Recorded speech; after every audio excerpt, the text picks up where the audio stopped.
Hey guys, Zero here again, and I've got another unboxing. This one, I want to caveat this before I open this or show you guys what it is. I already own the majority of sets that are in here. Back when Wizards of the Coast originally released the first tile sets, I picked them all up. So this is just to enhance my sets already and to kind of compare the new prints with the old ones. So we're going to take a quick look at the Dungeons and Dragons Tiles Reincarnated, the dungeon set. We'll get this over to the table, crack it open, and we'll take a look and see what's inside and if it's worth the money I paid. Alright guys, sit tight.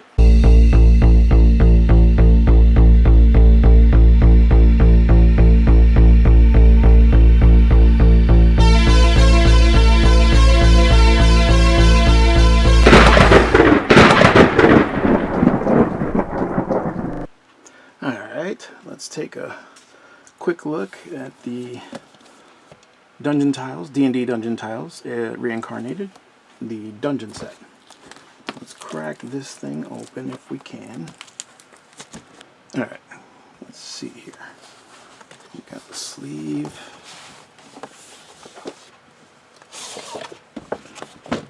And there's the back there, a little bit of script. A little bit of D&D advice there for you.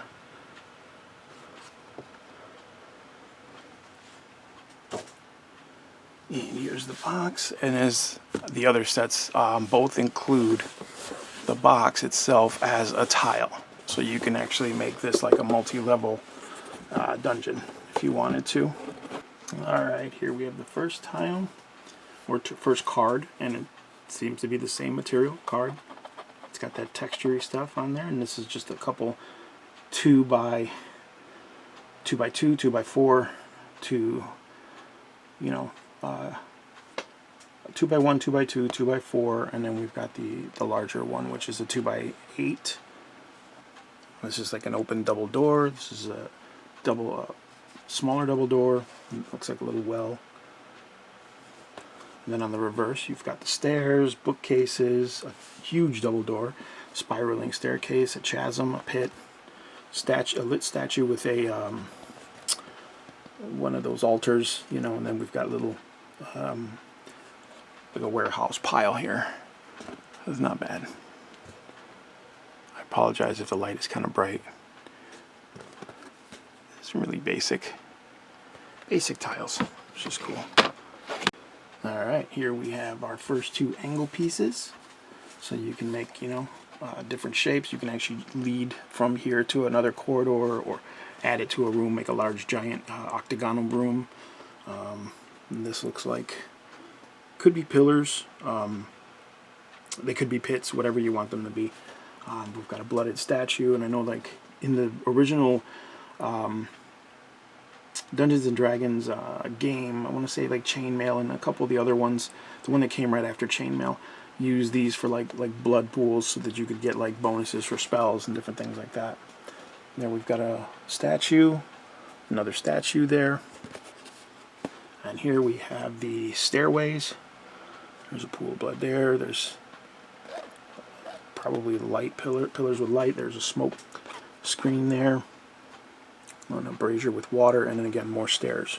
And there's some blank spaces too, but I mean, you could use those as shadows or pillars in different rooms if you wanted to. Don't let them go to waste, you know what I mean? So I mean, it's interesting because even though these are square, these are angles too. Yeah. Here we have larger squares. We've got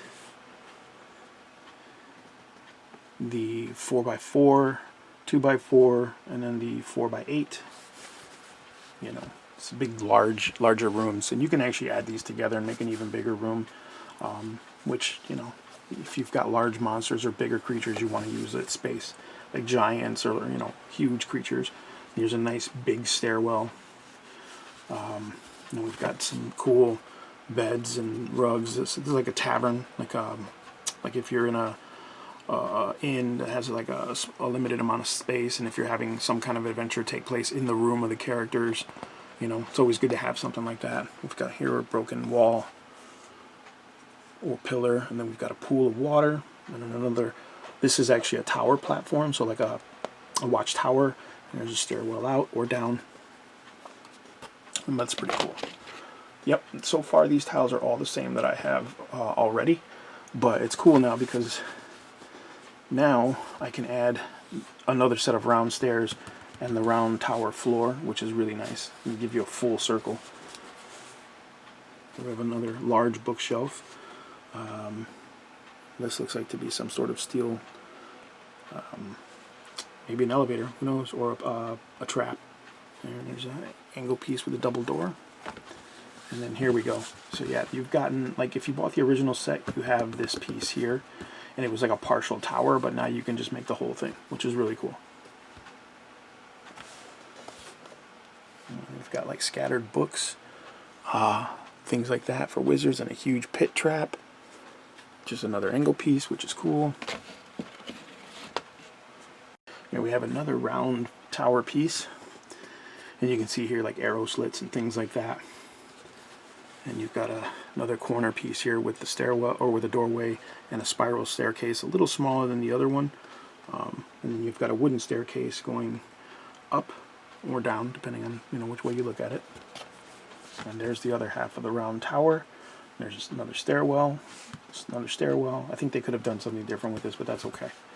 But you got this now, so now you can create like a huge castle tower.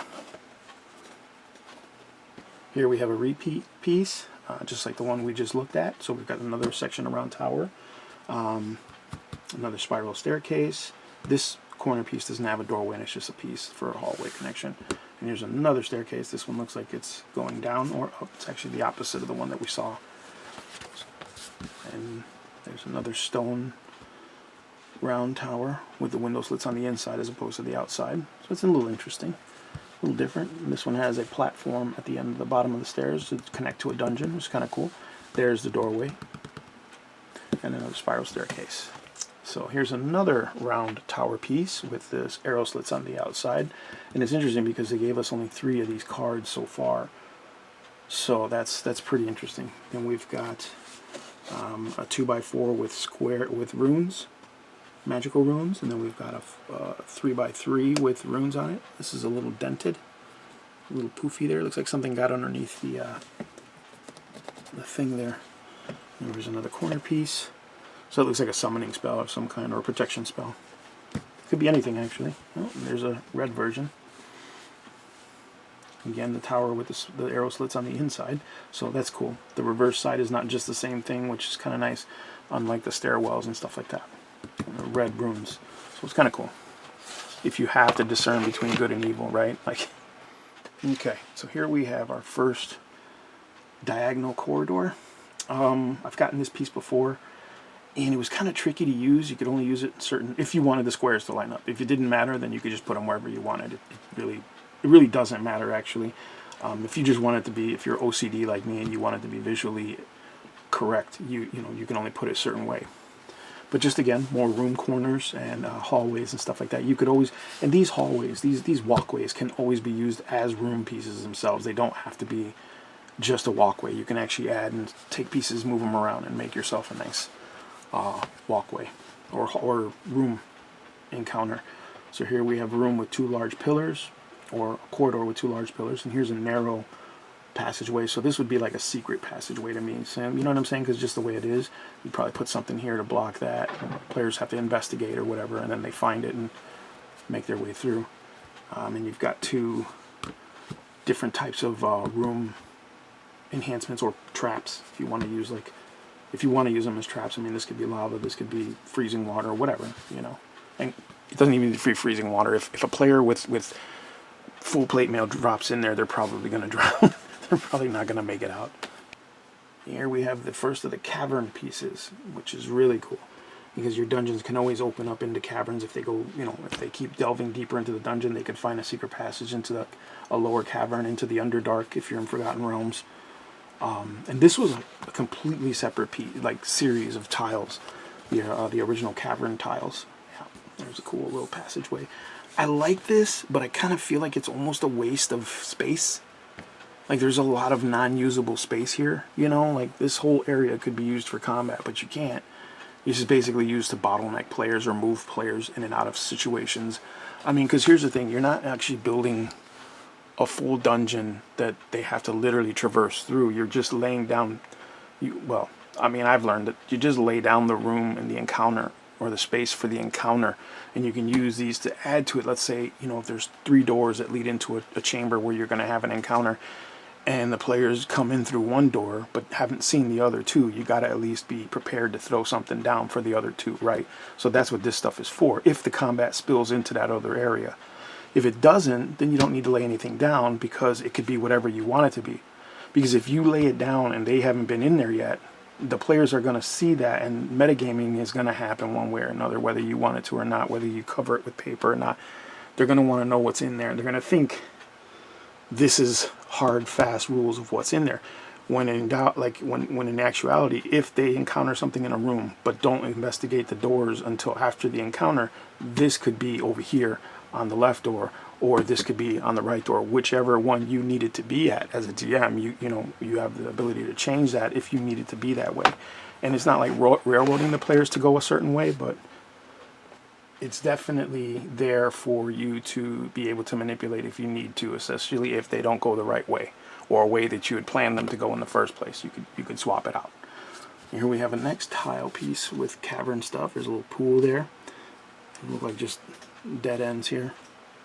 And you've got this one-sided opening. So this whole wall here is covered, but you can open this up into whatever you want. Same thing with these tiles here. Let me see, they've got the one side that's blocked off. So it could be in, you know, something leading to an open area, or an even tighter area. And here we have more corridors, really cool little windy corridors, just kind of cool. Gives room for cover if they need it here and here, or if they're coming from this way, they could go here and have cover here, depending on what they're fighting. If they're fighting, I mean, they should be, if these are down, they should be some kind of combat. Should not be exploratory tiles. That's not what these are for. These are to enhance your combat zone, to give players places to go and fight from if they need to. Here we have more corridors, but again, if you create a dungeon, a complete dungeon that you're expecting the players to go through and crawl through, and they don't, you know, your work is, you've wasted a lot of time putting in a lot of work that doesn't need to be put in. Now, I'm not saying you should always do things on the fly. I used to draw dungeons completely, and this is how the dungeon is. And that's for the sake of, if the players decide to explore the whole dungeon, I'll have it already done. I don't have to put anything else in. I don't have to change anything. But what I mean is, like, if you're in a combat situation, and while the people are fighting, the rogue decides, well, I'm going to go and investigate this door over here. Even though it's probably against their better interest to do that, they want to do it, right? So you let them do it. Now they look, okay, there's a corridor there that leads blah, blah, blah. And you don't give them too much details unless he decides to go through that door and go down the corridor, which as a GM you should probably warn against that, especially leaving the group in a combat situation. But you never know. Players can be very convincing at times. And like I said, here we have some nice. This is it could be a corridor, but at the same time, if you make it a corridor, there's a dead end here and a dead end here. So this is more like an opening to another area. You know what I'm saying? We've got some corners here, some nice rounded corners. A little pitfall right there. Here we go. We've got a nice chasm right there, and a nice little, here's a door kind of passage. Yeah, so there's one here, here, here, and here. So this is the thing, you got to look at when you pop these out where their actual accesses are. This is across to here, here, here. You know, and this one only has one here and one here. You know. So you got to be careful, you know, when you're drawing out your dungeons. And we also have terrain features, so we have some pool of water, some rocks or mushrooms, it could be, same thing here. And it looks like some treasure. And then some more rocks. And this stuff, even if it is just rocks, this stuff adds difficulty to the movement. You know, so that's what it's for. It's for difficult terrain. It's to hindering players or monsters, depending on how the players take advantage or, you know, don't take advantage of the terrain features. All right, here we have some underwater rivers and canals, and Here's a little waterfall. This is kind of cool. You know, give the players something to kind of navigate through.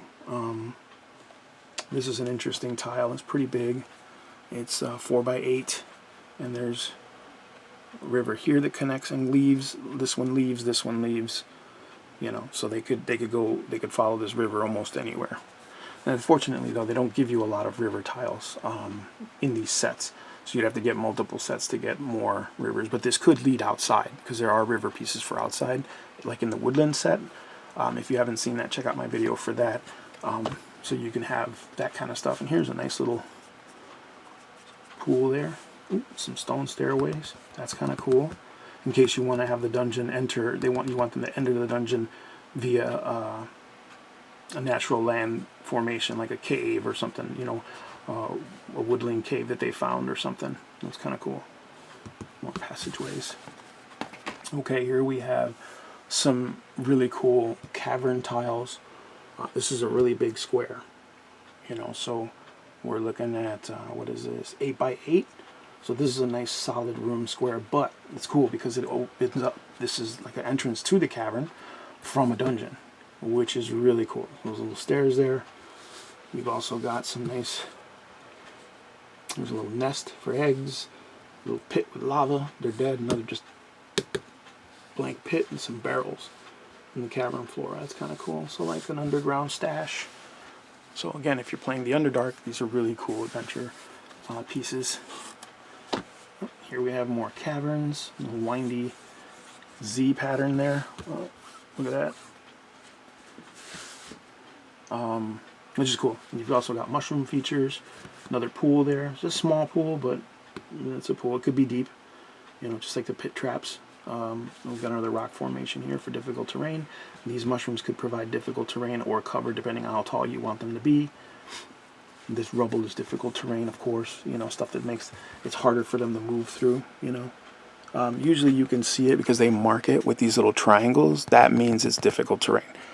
So, I mean, you could go by that as well, you know, if you just wanted to just go by what the tiles had on it. That marks that area is hard to move through. So it's going to cost them more movement to do it. Same thing with the mushrooms you see there. They've got the little things there. And this doesn't have it, but it could be whatever. Like I said, it could be as deep as you want it to be. Alright, here we have another set of different tiles that actually have more dungeon tile, you know, paved dungeon stone that lead to the cavern, which is really cool. This here, and then you've got the nice cool stairwell there. It's a grand stairwell. It's pretty cool. Then you've got some more corridors. This is cool because this kind of helps. If the players are here and they're fighting, they could actually use this to shoot arrows through, and it's like a bottleneck. They could force monsters through here, especially large monsters. They could force them through there and take advantage of the lack of movement that the monsters will have, if you know, they're taking advantage of the terrain. And we got some more cool. We got a cool little campfire site there in cavern. That's cool. Ooh, looks like a little bearskin rug there. A little skinned rug. Some more difficult terrain. Nice little bottleneck area again right here. Some really narrow passageways. Well, it starts off wide, but it gets narrow. Same thing here.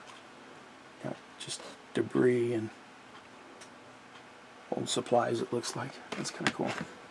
Alright, we got another cavern tile with a huge piece of stone here to kind of make the players or monsters have to move around this area. Another dungeon entrance to a cavern, same as there, or exit, same as here, and same as here. So that's kind of cool. It's very cool that you're given a lot of different options to enter and leave the cavern, you know, if you wanted to do that. And we've got just some large cavern pieces with detailed debris. Some of it's blocking, or some of it's hindering, but the rest, you know, you can see little arrows here, here. That's all hindering terrain, but otherwise it's just pretty strewn rubble. You could make them roll dexterity checks to make sure they don't slip and twist their ankles. It's silly, but you could do it. And this is cool. This is just filler to create larger floor, you know, patterns and stuff like that. Last but not least, we've got some cool corner cavern entrances here, or exits, depending on, again, how you see it. So there's the dungeon tile, and then you've got the cavern. You've got it here as well. I don't know. Oh yeah, that's an opening. So it's two separate tiles there. And you've got another one here, and you've got one here, and you've got some spider web traps. You know, you could lay that down to block movement and stuff like that. And you've got, obviously, these are more pillars, so you can add more pillars to an area. And we've got more cavern corners with mushrooms and stuff in there. You've got some more mushrooms here. You've got a nice big pillar there, or blocking piece there, the block line of sight. And you've got a nice rounded corner here. And again, I kind of feel like this is a waste of space, but I get it. I get what they were going for. It looks like a brazier or a pot cooking something. And some more mushrooms you can throw down. All in all, not bad. Alright, so there we are. That is the D&D Dungeon Tiles Reincarnated, the dungeon set. So as of these reincarnated sets, the only one I have left to get is the city set, which I will be getting eventually. But I gotta say, I'm very tempted to get a second dungeon set, even though, again, I have a whole collection of these tiles at the clubhouse. I might get another set, just because it's really, really useful to have this many dungeon tiles. I could pretty much create whatever type of dungeon I wanted. And literally, for these giant boxes, for what I paid from Amazon, it was like $18 shipped for this entire set. So I don't even think I could get a small tile from Dwarven Forge for $18. You know, I would love to, but I don't think I could afford to get one little tile for $18. What could I get for $18 from Dwarven Forge? I'm going to put that to my buddy Cujo, because he knows. He would probably be able to tell me way better than I would know. But you know, I'm not saying this over that at all. If you have the means, by all means, enjoy your game, however you see fit. But for me, I don't see any need to go over what these tiles provide for Dungeons and Dragons. Now, if you're doing a multi-purpose purchase, you know, like let's say you want a dungeon for D&D, but you also want narrow corridor gaming space for like 40K, Space Hulk, or Age of Sigmar. You want to do some kind of cool dungeon crawl with Age of Sigmar. Perfect. That's the multi, you know, then go on ahead and get Dwarven Forge or whatever. Make your own scenery. Make scenery, because that's probably the best bet. You know, Dwarven Forge is more versatile because you can move it around and you can change it up however you want. But if you're just playing Dungeons and Dragons, this is perfect. This is all you really need. I mean, you don't really need anything. You can use paper and pencil. But if you're going to take it up a step, this is really cool. You could definitely benefit from this, because you get so much for your purchase. Plus, look, that's all those tiles. Once I take them off their cards, they're going to store even faster and even less, take up even less space. So that's a key too, right? You know, is space. Like this is basically a book set, like a D&D set of books. You know what I'm saying? Like maybe one or two of the books, or three even, you know, depending on the size of the book. They're going to store on the shelf, 1, 2, 3. Even if you just got one of each set, you still have a lot of stuff to work with. Trust me, I'm telling you. Anyway, that's my thoughts on it. Definitely worth the purchase. I'm going to get the city set as soon as I can find it for a decent price. And then I'll do the unboxing of that. And after that one, I'll probably, what I could do, if people are interested, and this is up to you guys, and I'm going to leave it in the comments, and not just for my Discord friends. I love you guys, and I'll give you guys what you want, but not just for the Discords. Anybody else is watching this and you've got a suggestion, I will create a dungeon with these tiles to show you the versatility of it. If you guys want to see something like that. If you don't, it's not a big deal. I don't, whatever. But let me know in the comments if you're interested in seeing something like that once I get all the sets done. If you're interested in seeing some kind of dungeon created with these, let me know. And we'll see what we can do. As always, guys, thank you for watching. Like, subscribe, share. Please check me out on the Tabletop Dungeoneers Discord server. If you want to talk anything Dungeons and Dragons, role-playing games, computer video games, Warhammer 40K, Gundams, RC cars, you just want to talk and with like-minded people, please join us. We are always there. Someone's always on, and they're always chit-chatting about something. And I wanted to take a moment to give a quick shout out to a good buddy of mine. They have a really cool channel. It's called Game On, and it's focused on Dungeons and Dragons, but they also do other role-playing games stuff. They really focus on lore and how to do things. They just did a video series on Traveler, which is a really cool sci-fi space opera game. But right now, catch them now, because they are right in the middle of doing a very, very, very cool, very, very, very detailed, spoiler alert, look into Curse of Strahd. So if you're interested in Castle Ravenloft and Curse of Strahd and Strahd himself, and and the land and the lore behind the land and what you would experience, the videos give you the chills, man. They're great videos. Just like I said, tell them, you go out there, tell them Zero sent you. They'll know who you're talking about.